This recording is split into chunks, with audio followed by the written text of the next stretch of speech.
Welcome to a new debate on duo discourse. Today we are wading into some deeply philosophical waters. We've got a stack of notes here ranging from ancient Islamic theology to modern secular forums, Jewish philosophy, and even positive psychology. And we're going to tackle a question that, quite frankly, bothers a lot of people. It's a question that sits right at the intersection of logic, emotion, and theology. It's unavoidable if you think about religion for more than, what, 5 minutes? It really is. And the question is this: if God is defined as perfect, infinite, and lacking nothing, absolutely nothing, why does he demand worship? The paradox of worship right there. It just feels like a massive contradiction to me. I mean, let's be real for a second. If I had a friend who demanded I tell him how great he is 5 times a day, or insisted I sing songs about his benevolence every weekend, I wouldn't call him perfect. No. I'd call him a narcissist. I'd call him deeply insecure. It creates a very uncomfortable image. It does. So that's the tension we're exploring. Is this demand for worship evidence of a cosmic ego? Or have we completely misunderstood what worship actually is? Because looking at the skeptics' arguments in our research, they go hard on this. They do. They argue that a God who craves validation must be needy, fragile, or, morally questionable. And if you look at it through a strictly human lens, that logic holds up. But the counter-argument, which we see threaded through all these diverse religious traditions, is that this view, well, it anthropomorphizes the divine. It projects our human insecurity onto an infinite being. So I guess that's the real question we're trying to get at, isn't it? Is worship for the creator, or is it for the created? That's the core of it. Okay, let's unpack this. But before we get to the why, I think we have to define the what. Because when I hear worship, I have a very specific image. I think of church choirs or people bowing down or rituals. It feels like an action you perform. And it can be, but the sources suggest it's something much broader than that. It's less about the ritual itself and more about the internal posture. Right. If we look at the linguistics, it's fascinating. There's an Arabic term that came up a lot in our notes, ibadah. Ibadah. Okay, what's the nuance there? Well, linguistically, it comes from a root meaning subservience or subjugation. Now, I know that sounds incredibly harsh to modern ears. We value independence, right? Not subjugation. Yeah, subjugation doesn't exactly scream healthy relationship to me. Agreed. But the scholars explain it as a paradox in itself. It's defined as a combination of maximal love and unconditional submission. Submission and love. Those two don't usually sit at the same table in modern relationships. Usually, submission implies a lack of power. In a human context, yes. Yeah. But here it implies a recognition of one's position relative to the absolute. It's not a forced submission. It's more like the submission of a river flowing into the ocean. I see. Then if you pivot to the Hindu concept of puja, which we looked at, the texture changes slightly. It's an expression of awe, of gratitude, and commitment. It's about connection. So it's less about obeying orders and more about just acknowledging a relationship. Ideally, yes. I mean, even the English word worship is telling. It literally breaks down to worthship. To acknowledge worth. To ascribe worth to something. To just say, this is valuable. But here is where the skeptic in me and the skeptics in the forums we reviewed hit a wall. You say it's about ascribing worth, but most people seem to treat worship as a transaction. The vending machine model of God. Exactly. It's Yeah. I give you praise, you give me blessings, or I go to church, you get me into heaven. It feels like a subscription service for divine favor. And if God is perfect. Right. If he's perfect, why does he need my subscription fees? Why does he need my validation to keep the lights on? Well, that transactional view is exactly what the theologians in our stack are critiquing. They'd argue that's a rudimentary or maybe even an immature understanding of worship. One of the philosophical sources brings up the idea of joint attention. Joint attention, like when you're watching a movie with someone. Similar. Think about it this way. If you see a breathtaking sunset, I mean a really spectacular one, with purples and oranges, or you stand in front of a masterpiece of art, what is your first instinct? To stare at it. Maybe take a picture. And if you're with someone, I'd probably nudge them and say, wow, look at that. exactly, you naturally want to praise it. You want to share that acknowledgement. Now, are you praising the sunset to pay it back for being bright? No, of course not. Are you praising it because the sun has low self-esteem and needs a confidence boost? I hope not. You're praising it because your internal state is aligning with the reality of its beauty. It's a spontaneous reaction to greatness. Worship, in this sense, isn't a payment. It's an alignment with reality. You are simply acknowledging what is. Okay, I can see that regarding a sunset. It's a nice image. But a sunset doesn't threaten to burn me if I don't look at it. And this brings us to the ego and power objection, which was huge in the debate threads we analyzed. The cosmic tyrant argument. It's a really strong argument, and I don't think we can brush it aside with just a sunset analogy. Let's go back to the human analogy. If a father demanded his children praise him daily and then threatened to punish them or disown them if they didn't, we would call him a monster. We would, without question. We'd call him a narcissist. And one of the skeptics in the source material put it bluntly, a God who craves validation must be needy, fragile, or morally questionable. It implies a deficit. I need you to tell me I'm good so I feel good. It's a very logical objection if you view God as a big human, a being who is just like us but bigger and stronger. But let's look at the counter-argument we found in the Islamic and Sikh sources. There's a specific analogy they used, the 3 million pounds thought experiment. I remember reading this. It was definitely intended to provoke a reaction. Let's play it out. It asks, if someone gave you 3 million pounds, tax-free, no strings attached, you'd be incredibly grateful, right? Oh, absolutely. I'd probably name my firstborn after them. I'd buy a yacht. I'd be very grateful. Right. Now imagine that same person says, okay, I'll give you the 3 million, but in exchange, I want your eyes. Both of them. Hard pass. Not a chance. Really, it's 3 million pounds. I don't care if it's 10 million. My eyesight is priceless. I'm not trading my ability to see the world for cash. Exactly. So the argument goes, God gave you your eyes, which you yourself value more than 3 billion pounds. He gave you the breath in your lungs, the consciousness to experience that yacht you wanted to buy. If you wouldn't hesitate to thank a human for money, why is it considered tyranny for the source of your existence to expect acknowledgement for gifts that are infinitely more valuable? That does put it in perspective. It reframes it from demanding compliments to expecting basic recognition of reality. It's like saying, don't pretend you made yourself. Right. It's about gratitude versus arrogance. But I'm still stuck on the thread. The Reddit threads brought this up repeatedly, and I think it's valid. If I don't worship, the theology usually says I'm separated from God or I go to hell. How can an all-powerful being be so insecure that he punishes silence? That feels like a mob boss. Respect me, or else. This is where we have to get into the heavy theology. And to answer that, we need to introduce a concept that kept popping up in the classical texts. It's called aseity. Aseity? I've never heard that term before. Is that Latin? It is. From the Latin ase, which means from himself. We saw this in the Reformed Classicalist source and the Sapiens Institute papers. Okay, so what does it actually mean in plain English? It means God is ontologically and psychologically self-sufficient. He has no lacks. So he doesn't have a God-shaped hole in his heart that only we can fill. Not even a little bit. He doesn't need a battery pack. He doesn't need a fan club. In Islamic theology, this is the name Al-Ghani, the self-sufficient. The idea is that God does not need to be self-actualized by creation. He was perfect before the universe existed, and he remains perfect regardless of what we do. Okay, but if he doesn't need it, if he is truly this aseity thing, then we circle right back to the start. Why ask for it? Why make a big deal out of it? Because of the sun and blindness analogy.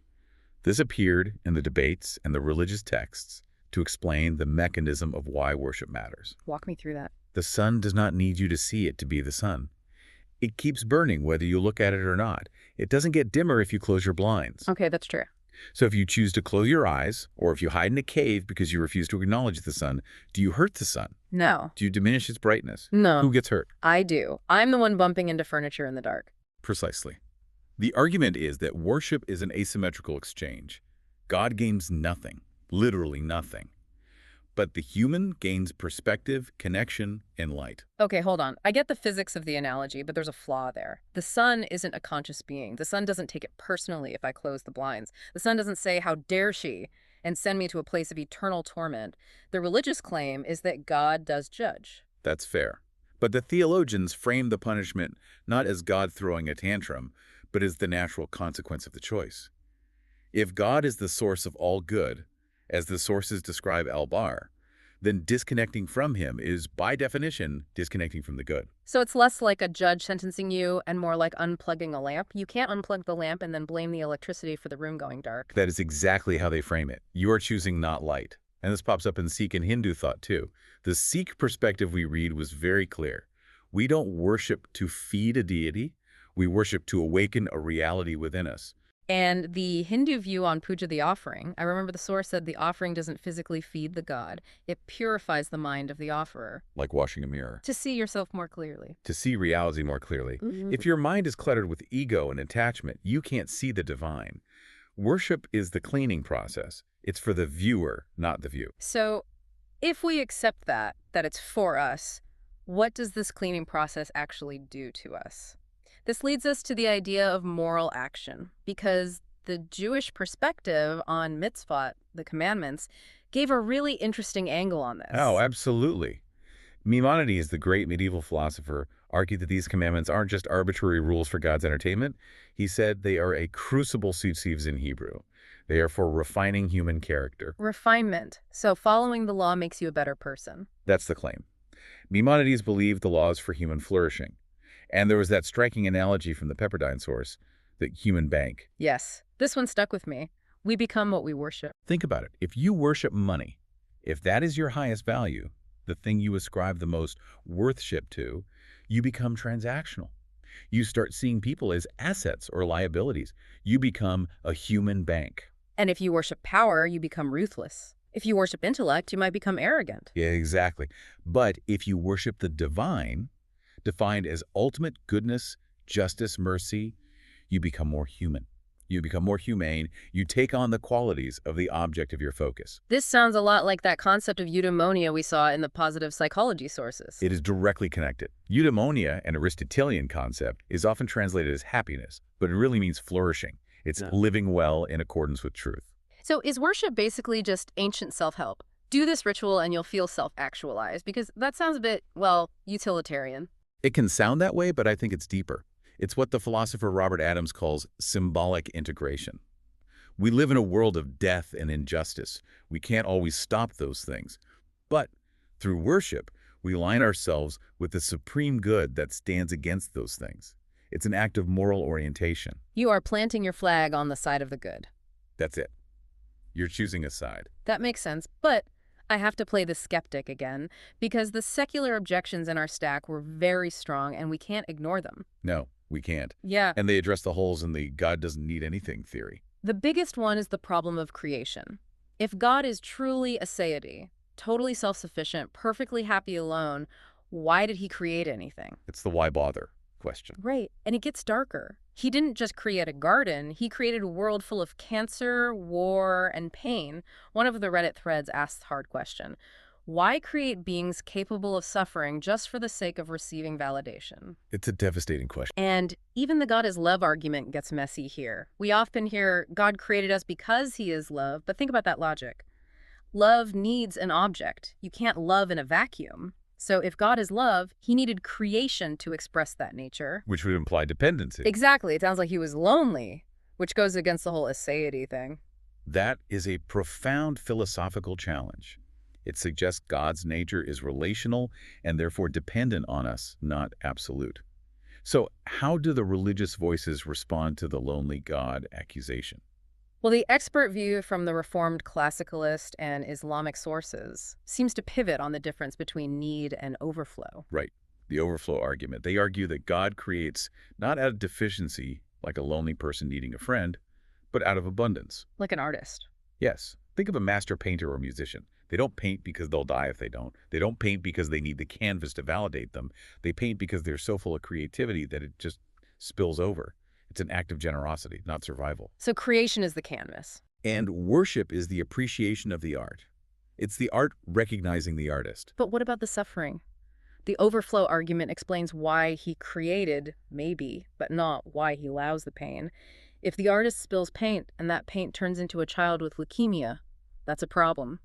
That is the hardest part of the debate. The sources bring up the doctor analogy for the commands, that the rules are for our health, like a prescription. But for the capacity for suffering, the expert speaker in me has to point out the free will argument. Which is? Love requires free will. You cannot force a robot to love you.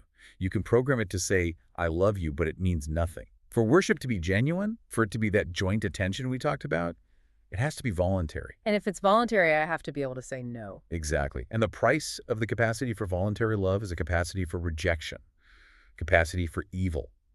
the capacity for separation. So the risk of suffering is the cost of doing business if you want genuine love. That is the theological consensus.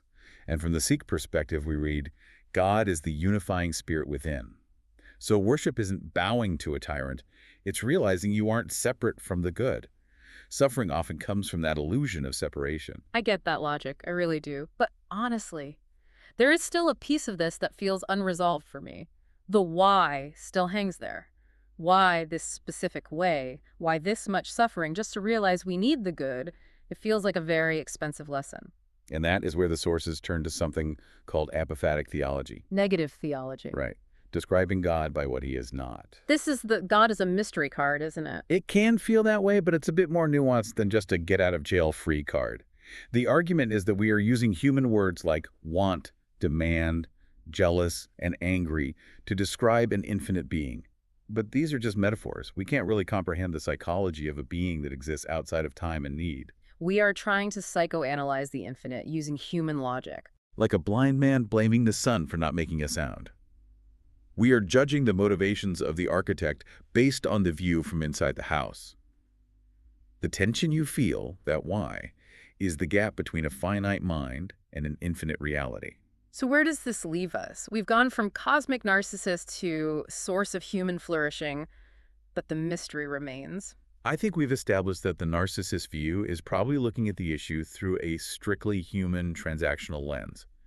If God is truly self-sufficient, he doesn't need our praise. Which means the command to worship is actually about us. It's about orientation. Worship is the stem cell of reality. It's the way humans orient themselves toward the source of life. It's not about feeding God's ego. It's about feeding the human soul's need for the good. It's the alignment of the mirror. That's the best way I've heard it put. You know, this leaves me with the final thought that's been nagging at me. We talked about becoming what we worship, the human bank. If we become what we worship, and everyone worships something, whether it's money or politics, their own intelligence, or a deity, then maybe the question isn't, why does God demand worship? What is the question, then? The question is, what happens to us when we refuse to worship the good? If we don't worship the source of goodness, what are we worshiping instead, and what is that turning us into? That is the question that decides everything. And on that heavy note, we will leave you to ponder. Thanks for listening to this debate on Duo Discourse. Until next time.